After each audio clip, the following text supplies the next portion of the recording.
Hi, here I am, 1 month update for Mounjaro. I started at 189.8 and I dropped down to my lowest, which was 176.2. And then the scale did something weird. It went back up for a few days. And honestly, it went back up over like to 183-ish. And that one surprised me. The first weeks were incredible. The hunger started to disappear a little bit. Not completely, because I still would get hungry, but my meals were smaller and the weight was just melting off, and I could see it, I could feel it, the scale was showing it. Everything was great. I was having a little bit of problem sleeping, so I started taking magnesium at night, which to my surprise, it helped. I was feeling good. I was feeling really unstoppable. So I could say I had 2 bad days in the gym. And then I just got really exhausted. And then I just said, you know what, let me listen to my body, let me take a break, and let me just relax. I just really wanted to sleep and let my body recover and do what it was doing. Okay, so after the bad gym days, I just took 3 full days to recover. That's what I did. And we're at 3.5 full days to recover. And so when I noticed it and I stepped back on the scale, it had gone up quite a bit. And I was like, there is no way possible that that happened, even though we went out to eat for dinner a couple of times, 2 times. So I don't think that, those 2 things that I couldn't control what they were putting it in, even if they were 1,000+ calories a piece, that doesn't equate with that. So figured out that it was water gain and constipation and just a whole little mix of things that were happening in my body. But here's the thing. What happened next changed the way I see this entire journey, okay? So after the rest days, the scale started climbing up. It went from 176 to 179, 181, and then all of a sudden it hit 183. That did not feel good. It took away my motivation. However, that's when I had to rely on showing up and doing the work anyway, eating the same way, because I figured I don't want to starve myself. That's what I did so many times, and it's not sustainable. So I want to be able to eat, hit my protein goals, and just forget all the rest and let this shot do its thing. So that's what I said I was going to do, and I just kept doing it for a week. As of this morning, I weighed myself and I'm 178.4. Now, all that rambling, so you're probably wondering, where am I right now? Right now, I'm trying to figure out what to eat for my body that will give me energy to do what I want to do in the gym and just reach my ultimate goal. I'm still focusing on protein. I'm eating less volume, but I'm still nourishing myself so that I can still have those heavy gym days. I still want to do that. That is my goal. I also am giving myself a break on lower body workout at home. I will eventually go back to that because I do like the way my legs are shaping up.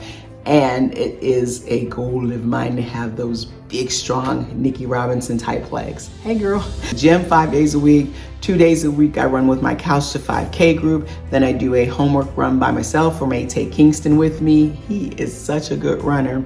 And my walking buddy, we will either walk or we'll do a hike or stairs once a week. So I still do all those things. So I think I am still pretty active.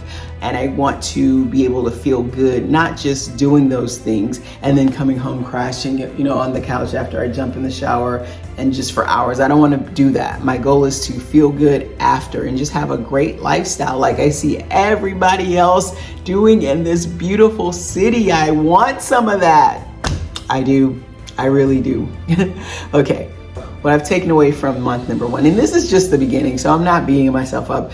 At first I was like, oh, it's not gonna work, I'm gonna be one of those people, but it is gonna work. This is just month number 1. 6 months from now, I will look back and think, how did I ever think it wasn't gonna work? Of course it's gonna work. The real wins, guys. Okay, even though the scale hasn't moved in about a week and a half, I've had 2 separate neighbors as I'm walking through the neighborhood tell one, my walking buddy, that, oh, I saw her, she's looking really good. What is she doing? And then another neighbor just knocked on the door and told me, you're looking darn good, girl. So that was a win. And then not only that, noticing that means even though I can't see it yet, it's happening and it's working. Okay, so I'm gonna focus on those compliments that I had this week that made me feel good. Yeah, so that's an incredible feeling, it really is. But the biggest win of all, and I was one of those people I'd never heard of food noise before this Mounjaro thing. I heard of head hunger, and I'm guilty of having that. But as far as the food noise, I equated the food noise with just not being as hungry.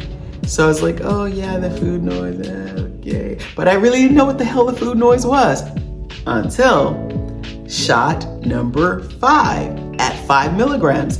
And it was just like, the first day I didn't feel it because of course I'm taking it at night, but that next day I was like, so it felt like something was missing. Like I kept looking around like, am I forgetting something? Something is missing. And it's like a dead silence. And I couldn't understand it. And then by night number 2 or day number 2, when I realized that, you know, I was worried more about the protein. So I was drinking a protein drink in the morning, drinking my water, And then I ate a little something for breakfast, and I was like, oh, I'm good since I had the protein drink. An hour later, my husband goes and he's heating up his food, and then I realized, oh shoot, I should eat too. So I'm taking my food cues from him, and that's great. And then after that, I noticed that, you know, he offered me like a bite of his dessert, and I was like, I don't want that.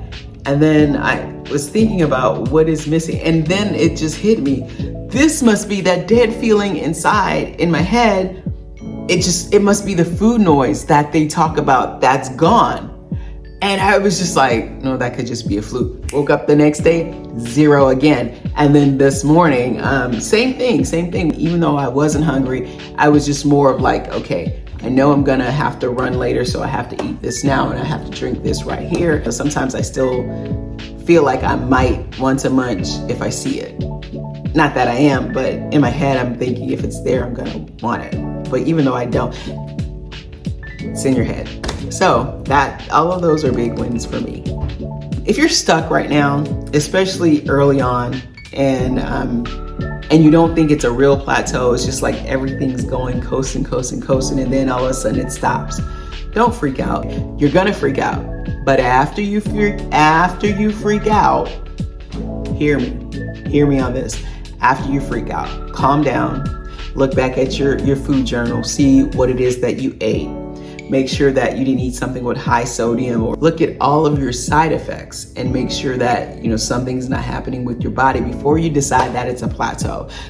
So there's hope. Don't freak out if you're early on. Now, if you're at a plateau, it doesn't mean you failed either. So don't think that you failed. It's your body's trying to catch up to all the changes that you made, all the changes that I've made. I'm doing something that I've never done before. The exercising, yeah, I've done all of that. But the food and the protein and the shot, all of this is new to me. So my body's like, whoa, what are you doing? What's happening here? So it's probably freaking out, trying to get back to that heavier weight. And, you know, it's doing a lot of things to preserve my body. I'm certain that's going on in there, but we persist and we shall keep moving forward. So I'm not stopping. 178 is just a checkpoint right now. Month 2 is coming. Month 2 is rolling right along, and I'm ready to break this plateau, if that's what you want to call it. I'm ready to keep going over that hurdle and keep heading down the weight loss hill, right? So if we call it a plateau with the P, then you know what? The other P's are going to help get you over the plateau. Patience, protein, and purpose. And you can throw in persistence and stay the course. Stay the course. So stay the course. Just keep doing what you're doing. Eventually it's gonna break, unless you need to do a tweak of it. Tweak it, fix it, and then stay the course. If you're eating too much or you're not hitting your protein goals, make those adjustments. If you're not drinking enough water, get that water in and get your electrolytes, because I see how important that is. So do those things that everybody tells you on the video. That's a non-negotiable. Do those things. If you have to alter some other things, do those as well, and just stay the course. Keep going, stay with me. Okay, so drop a little muscle in the comments if you've been here too, and subscribe. We can do this together, right? Steph Strong, yeah, we can do this, guys.